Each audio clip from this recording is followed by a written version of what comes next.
Hey there, it's Aaron. It is March 19th, 2015, and it's 7:25 right now.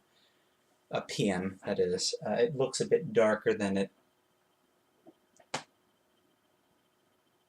is. You may think it's later, but this light bulb here is really, really blinding. So I had to turn that off. So I just have the disc lamp here and the lamp over there. And I thought I would make a video because it's been a while. I did upload something recently that I filmed back in towards the end of January, and then I put it up now. I give an update as to what I'm doing for or what I've gotten over since the last time I made a video. I'm trying to save money. I'm trying. Reasons why I probably wouldn't have uploaded that video or any others is because I do have a job now. I'm working at CVS. It's a good first job. It is a first job for me, but I'm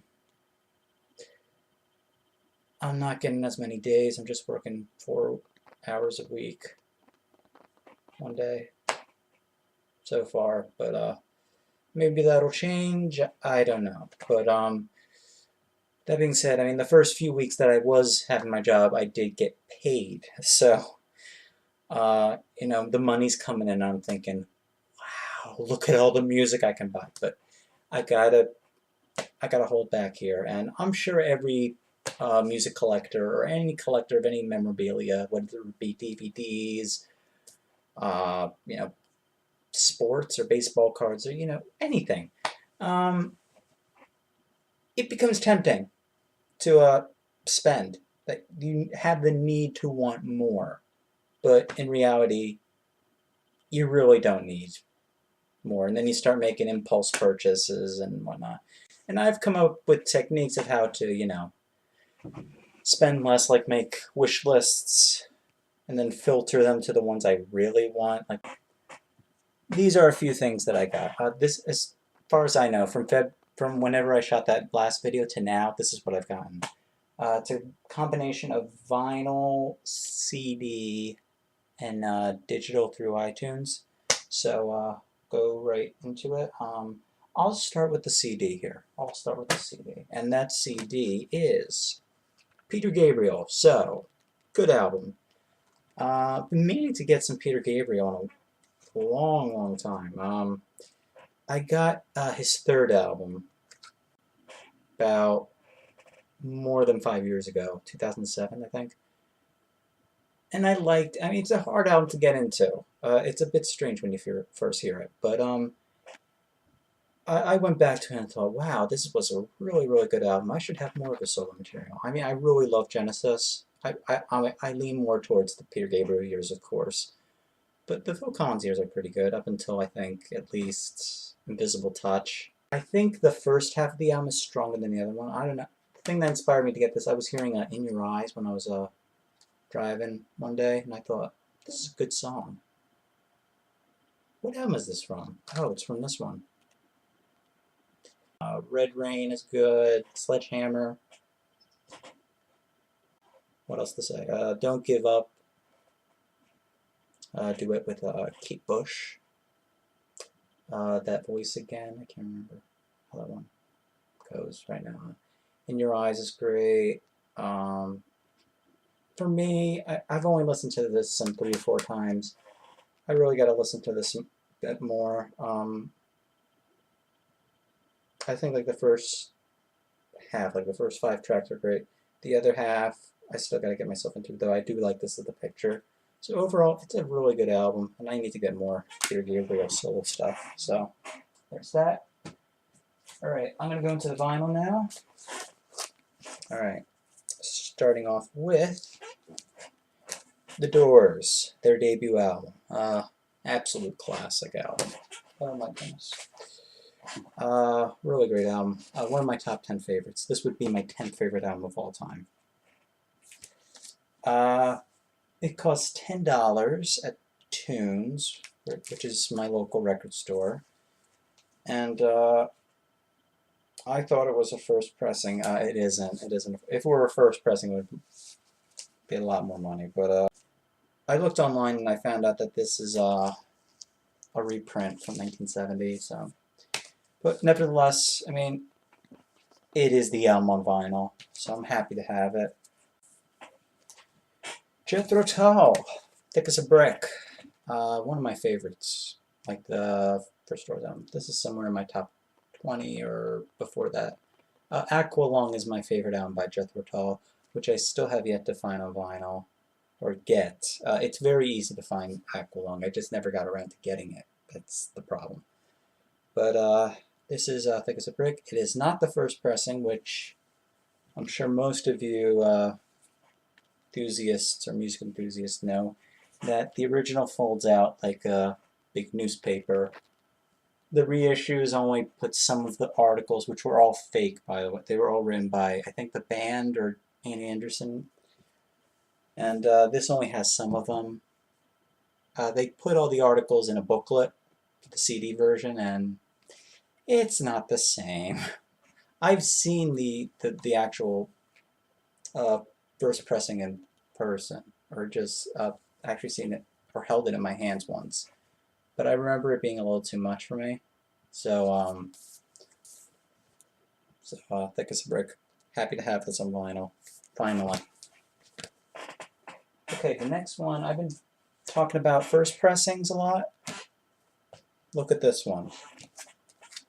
The Ramones, their debut album. I couldn't believe what my eyes had seen. There were a bunch of other Ramones albums there too. You can tell when they come in because they have stickers that say the month and the year that they came in. So all of these came in February. It says 02/15, so that means it came in February 2015. So all the ones I picked came from there. I'm just thinking somebody wanted to get rid of all their great records. I did see a few other Ramones albums there. I saw Rocket to Russia, which sold for $14, and Road to Ruin, I think sold about $4 less. But no, their debut album is my favorite. Great tracks on here. My favorite song would have to be 53rd Third. I think that's my favorite Ramones song ever. Now, I've been looking at this and looking up the catalog number on Discogs. I've been really getting into Discogs recently. Putting in everything that I have on hard copy. And I have it in sleeves that I bought for my record cleaner to go with the clean records. It's recommended that they should be in new sleeves, so I got plastic ones. They're from Disc Keeper from Sleeve City. If you're looking for one, recommended. They're pretty good sleeves. Now the thing I was going to show is that I think this is a first pressing of the first Ramones album, because it's meeting up with all the list of checkpoints and whatnot to make sure you do have an original pressing. At that point, Sire had been part of ABC Records, and then they weren't for some point. So later, and then they repressed the album when they got signed to, I can't remember who it was, Warner Brothers? I can't remember. It was somebody else. So future copies did not say that it was marketed by ABC Records. This says it. Blitzkrieg Bop is spelled incorrectly. Blitzkrieg is spelled Blitzkrieg. That's the correct spelling. Here, in Krieg, the E and the I are swapped. And Beat on the Brat, this is terrible. I don't know if you can see, it says Beat is on the Brat. So, with that, I think this is a first pressing. And it sold for $8. That's a really lame price, if you're asking me. But then again, you have to look that it is a bit worn out. The album sounds wonderful. The vinyl sounds superb. It is a bit taped up here and whatnot. I mean, you got to take those into account, but it's a first pressing, and they sold it for $8. I don't get this place. I mean, Tunes, I think it's an advantage for the buyer, because I once went to, there were 2 times where I went to Tunes, and I now question their decision as to why they priced an album. One really sticks out like a sore thumb. One being, I saw an album I didn't end up buying, 12 by 5 by the Rolling Stones. It was the SACD copy of it, and they were selling it for $6.99. The other one was, oh, this is probably the worst. I saw a copy of the first Monkees album on vinyl, and it was in the used records section, selling for $2 or $3, and I could have sworn right on there on the cover was Peter Tork's signature, and they're selling it for $2 to $3. Okay, the last 2 albums I want to talk about I got from iTunes, and for the record, no pun intended, I get everything I buy from iTunes I put on a CDR at some point. If I couldn't do that, then I wouldn't be doing it. So the 2 I want to talk about, the first one I want to talk about is Black Star Riders, the name for the reunited Thin Lizzy. They came out with an album towards the beginning or end of February, rather. This is The Killer Instinct. Pre-ordered this. It's a really good album. It has the Lizzy sound. I think I'm starting to hear that they're trying to make a name for themselves, a sound for themselves, which is good. I like the debut better, All Hell Breaks Loose, but this is a good album. Recommend it if you like Thin Lizzy.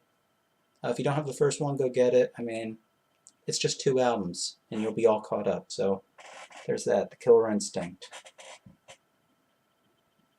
And one more. I originally bought this album on CD, just because it was $4, and I just listened to it, and I thought, deal. I get it in the mail from Amazon, the CD's defective. I got my money back, but I solved my problem by getting the album on iTunes, and that album is Kate Bush, Hounds of Love. Really getting into Kate Bush's stuff. She has some great songs. Yeah, there's what it looks like on the iPhone. Great album, really great album. And this was when she became commercially successful, when before she was, I think, sort of not as well known. And she was more successful where she came from in the UK. Over here in the US, she barely cracked the charts. Hounds of Love is a great album. Running Up That Hill, Big Sky. I love Cloud Busting, Under Ice, Waking the Witch, Jig of Life. Yeah, it's a great album. And I will look forward to listening to her other stuff. The other album I did listen to, I'm listening to all these albums on YouTube, Spotify. The other one I listened to was her debut, The Kick Inside. That one's good too. That's about it. I'll see you all later.